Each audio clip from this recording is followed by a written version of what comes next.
کریم اما بعد۔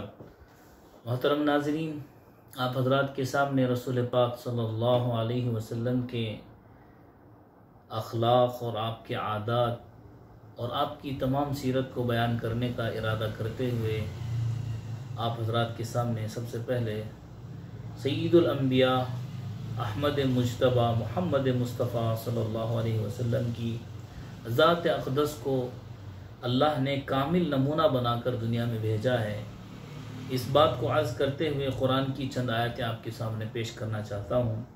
اللہ فرماتے ہیں سورہ فتح آیت نمبر 29 میں وَالَّذِي أَرْسَلَ رَسُولَهُ بِالْهُدَى وَدِينِ الْحَقِّ لِيُظْهِرَهُ عَلَى الدِّينِ كُلِّهِ وَكَفَى بِاللَّهِ شَهِيدًا مُحَمَّدٌ رَسُولُ اللَّهِ وَالَّذِينَ مَعَهُ أَشِدَّاءُ عَلَى الْكُفَّارِ رُحَمَاءُ بَيْنَهُمْ تراہم رکعا سجدا یبتغون فضلا من اللہ ورضوانا۔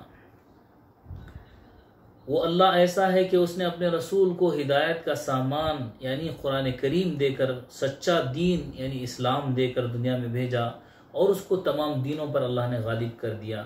اللہ کافی ہے اور گواہ ہے، محمد صلی اللہ علیہ وسلم اللہ کے رسول ہیں جو آپ کے صحبت یافتہ ہیں، وہ کافروں کے مقابلے میں تیز ہیں اور آپس میں مہربان ہیں۔ اے مخاطب، تو ان کو دیکھے گا کہ وہ کبھی رکوع کر رہے ہیں اور کبھی سجدہ کر رہے ہیں اور اللہ تعالیٰ کے فضل اور رضامندی کی جستجو میں لگے ہوئے ہیں۔ ترجمہ بیان القرآن سے اور اسوہ رسول اکرم صلی اللہ علیہ وسلم ڈاکٹر عبدالحی صاحب رحمۃ اللہ علیہ کی کتاب سے ماخوذ ہے۔ امید ہے کہ آپ حضرات اس مختصر سی بات کو، اس ویڈیو کو آپ پسند فرمائیں گے۔ انشاءاللہ یہ سلسلہ جاری رہے گا۔